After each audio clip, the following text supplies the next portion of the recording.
A nossa natureza é totalmente depravada.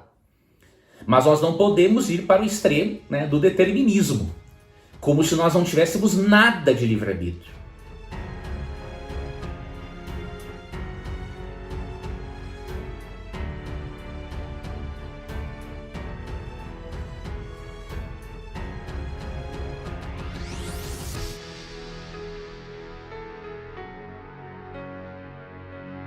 O mundo foi criado perfeito por Deus. Ali em Gênesis 1:31, né, é dito que Deus olhou tudo quanto fizera e eis que era muito bom. Deus concluiu a criação em 6 dias. No 7º dia, ele estabelece esse 7º dia como um dia abençoado e santificado, em memorial ao poder criador dele, né, como está ali em Gênesis 2 e 3. E ou seja, quando Deus cria tudo perfeito, isso quer dizer que a morte era desconhecida para Adão e Eva. Isso aqui já refuta, amigos, o chamado teísmo evolucionista, o evolucionismo teísta. Existem cristãos que tentam harmonizar a teoria da macroevolução, né, com a doutrina da criação. Só que essa harmonização é impossível. Porque se Deus tivesse usado o processo macroevolutivo para criar, então, obviamente, ele utilizou-se também da seleção natural, né? E a seleção natural ensina que o organismo mais forte sobrevive em relação ao mais fraco. Ou seja, isso significa que se Deus usou o macroevolucionismo para criar as coisas, então a morte existiu antes do próprio pecado em Gênesis 3. Ou seja, um absurdo. Então o evolucionismo teísta não tem base bíblica nenhuma, tá? Porque você vê em Gênesis 2:16, por exemplo, e 17. Deus dá ordem, ó. De toda árvore do jardim você pode comer livremente, mas da árvore do conhecimento do bem e do mal você não deve comer, porque no dia em que dela comer você certamente morrerá. Eles receberam aviso de que se eles pecassem, eles morreriam no futuro. Então a morte era desconhecida no presente para eles. Então Deus não usou o macroevolucionismo para criar. Tira isso da sua cabeça, se você tem isso na sua mente. Tá? O Salmo 33, versos 6 e 9, tem uma linguagem muito clara. Diz assim: ele falou e tudo se fez. Ele ordenou e tudo passou a existir. Então Deus, pelo poder da sua palavra, né, conseguiu criar matéria, conseguiu transformar a matéria, né, em vida humana, animal, mineral, vegetal e por aí vai. O Criador fez isso. Ele não precisou de bilhões e bilhões de anos para isso, tá?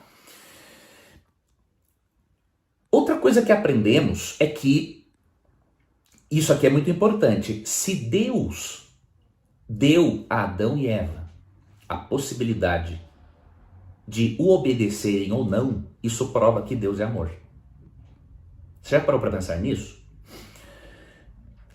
Se Deus não dá para Adão e Eva a possibilidade de eles escolherem amar a Deus, Deus não seria amor.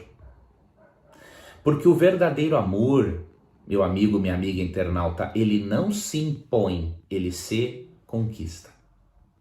Óbvio que, além da pessoa do outro lado ter que conquistar o amor da pessoa do outro lado, a pessoa do outro lado tem que se permitir conquistar também. Ok?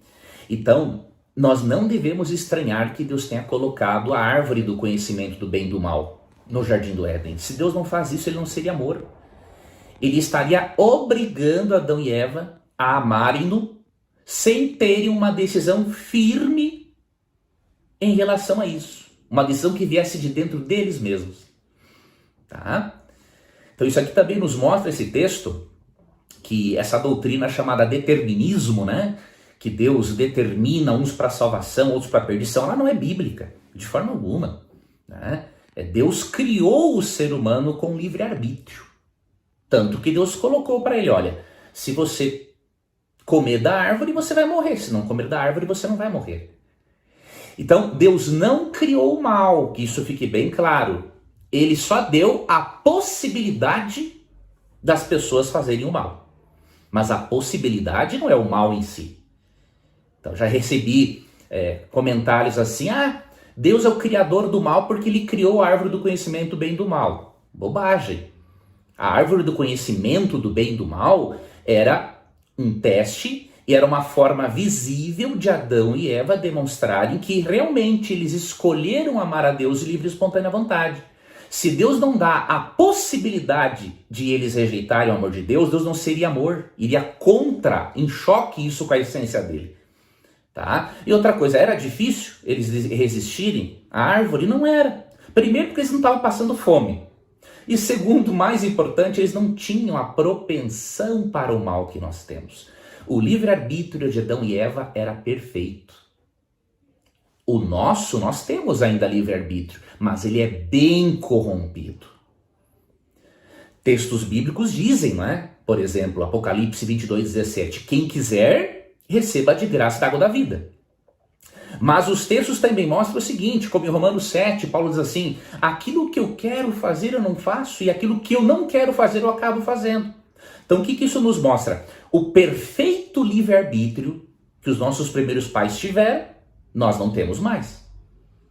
Tá? A nossa natureza é totalmente depravada. Mas nós não podemos ir para o extremo, né, do determinismo, como se nós não tivéssemos nada de livre-arbítrio. Nós temos alguma coisinha ainda. E esta coisinha de livre-arbítrio, ela é conduzida pelo Espírito Santo, diz Romanos 2,4, não é obrigado, não é pego pelo colarinho, é conduzida ao arrependimento.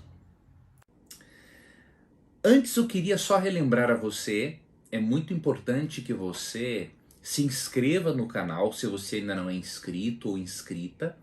E se você já é inscrito ou inscrita, eu peço que você ative o sininho das notificações. Nós temos uma meta, né, de pelo menos 50% dos inscritos ativarem o sininho das notificações. E quando esta meta for cumprida, eu quero fazer aqui uma live em comemoração a isso, onde eu vou ficar aqui um bom tempo com vocês, respondendo dúvidas bíblicas, dúvidas de aconselhamento e seja o que for, tá? Mas para eu realizar essa live eu conto com você.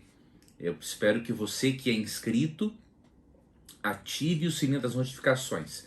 Quando chegarmos a 50% dos inscritos com o sininho ativado, aí eu farei essa live comemorativa e nela eu vou sortear também vários livros espetaculares, tá? Então, separe aí 1 segundo, 2 segundos para se inscrever no canal e ou ativar o sininho das notificações. Combinado?